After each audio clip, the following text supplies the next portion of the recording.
Талдыбаев Ринат. Бұл біздің өткен металл құрастырудың 10 артықшылығы жайлы видеомыздың екінші бөлімі. Менің осындай қызықты, пайдалы видеоларымды жіберіп алмас үшін видеоның астында қызыл подписаться дейтін батырманы басып, каналға тіркеліңіздер.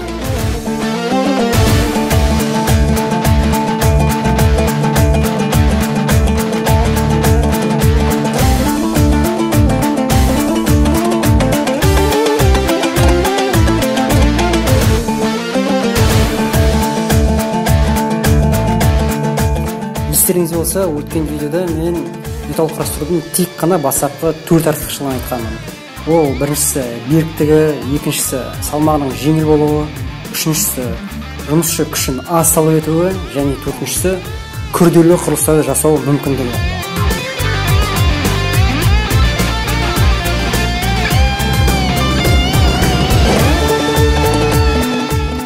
Сонымен металл құрастырудың 5-ші артықшылығы.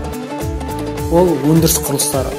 Кез келген кен өндірісі, мұнай өндірісі, газ өндірісі, темір өндірісі, көмір өндірісі сияқты өндіріс орындары және оларды өңдеу зауыттары, мұнай өңдеу зауыты, темір өңдеу зауыттары сияқты басқа да көптеген зауыттар тек қана осы металл құрастырудың арқасында ғана іске асады. Онсыз олардың жұмыс жасауы мүмкін емес.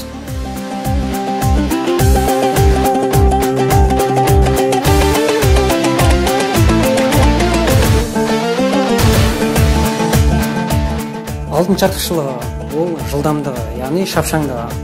Естеріңізде болса, осы коронавирустың шыққан отаны Қытайдағы Ухань қаласында коронавируспен күресуге арнап емхана салған болатын. Кім есінде сол емхананы қанша күнде салып бітірді? Ал Қытай үкіметі сөзінде тұрды. Небәрі 10 күнде коронавирусқа шалдыққан науқастарды қабылдайтын аурухана салып бітті. Сіздер осыны ойландыңыздар ма? Қалайша мыңдаған адамды қабылдайтын аурухананы 10-ақ күнде салып тастады деп. Оған шынымен де көп адамдар таң қалды. Осының жауабы ол металдан құрастырылған еді, яғни металл конструкция. Оның қаңқасы металдан құрастырылған, яғни металл каркас, сосын панельдермен сыртын қаптап жаба қояды.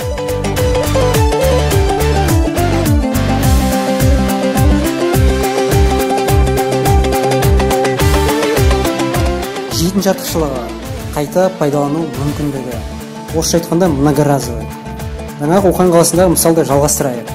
Карантин біткен соң сол емхананы салған құрылыс компаниясы жаңа емхананы болттарын ағытып, панельдерін түсіріп, емхананы қайтадан жинап алды. Көрдіңіздер ме?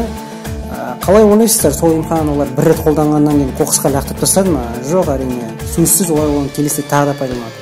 Яғни ол емхананың жарамдылық мерзімі біткенше олар пайдаланған 5 жыл, 10 жыл, 20 жыл кете береді.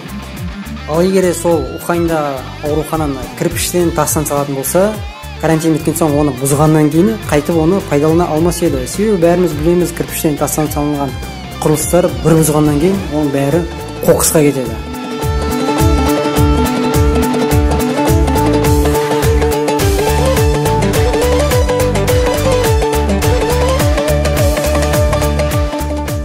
Сегізінші артықшылығы қаражаттан ұту. Бәріміз білеміз, бәріміз көріп жүрміз, қазақтар үй салардан бұрын көп жағдайда уақытша тұрақ, яғни біздің тілімізде айтқанда времянка салады.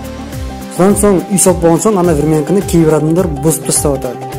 Сол сияқты мысалдар көп. Адамдар дүкен салады, саудасы жүрмей қалса дүкенді алады да бұзып тастайды. Гараж салады, қора салады, ұнамаса бұзып тастайды.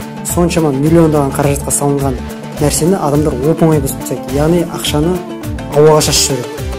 Ал егерде сол құрылыстардың барлығын металдан салса, яғни құрастырылып жиналатын болып салса, ол құрылыстар ұнамай қалған жағдайда оны қайтып жинап, басқа біреуге сатып жібере алады. Яғни құрылысқа кеткен ақшасын қайтарып алады.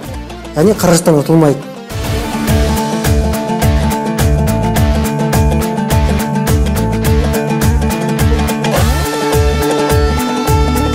Тоғызыншы артықшылығы ол көшпелілігі. Егер сіздің үйіңіз осындай металдан салынған болса, яғни құрастырылып жиналатын үй болса, басқа ауылға көшу керек болса, басқа қалаға көшу керек болса, үй салам деп қайтадан уайымдамайсыз. Үйіңізді жинап алып, сол қалаға барып үйіңізді құра қоясыз. Осы жерде айта кететін бір жайт бар. Осы видеоны қарап отырған қазақтар айтуы мүмкін, жоқ, бұл қазақтарға бармайтын, мүлдем болмайтын нәрсе, қазақтар үшін бұл ертегі мүмкін. Жоқ, бұл Қазақстанға келді. Мен білетін Шымкентте осындай модульді үйлер құрастыратын зауыт бар. Үй дегенде шағын үйлер, дачаға арналған үйлер, жаңағыдай Верменканың көлемінде үйлер. Және Алматыда осындай модульді хостелдер бар, қонақ үйлер бар. Бұлар келді, бірақ әлі де қарқын ала қойған жоқ.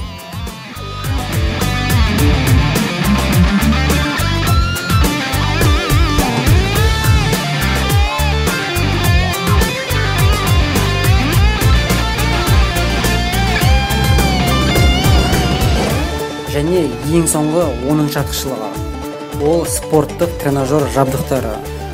Бұл соңғы жылдары металл құрастыру салаларының бір кең тараған, әлемде ірі табыс көзіне айналған, қазіргі заманда қарқынды дамып жатқан бизнес салаларының бір түрі. Және жылдан жылға осындай металлдан құрастырылып жиналатын құрылғылардың неше түрі ойластырылып шығып жатыр. Бұндай спорттық тренажер құрылғылары тек қана спорт кешендерінде емес, сонымен кейбіреулеріміздің өзіміздің үйлерімізде бар. Және жұмыс орындарда, офистерде де осындай құрылғылар кездесіп жатады.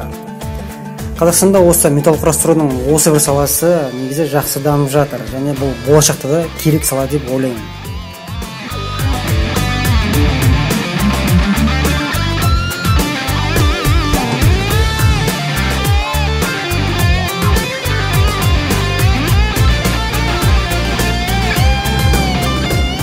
Сонымен осы металл құрастырудың 10 артықшылығы жайлы видеом аяқталды.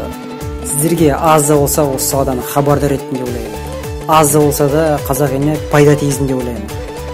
Қазақ елі осындай дүниеге пайдалы, болашаққа керекті видеолар қараңыздар. Бұл біздің болашағымыз, бұл елдің болашағы. Көңіл бөлгендеріңізге көп рахмет. Келесі кездескенше аман болыңыздар.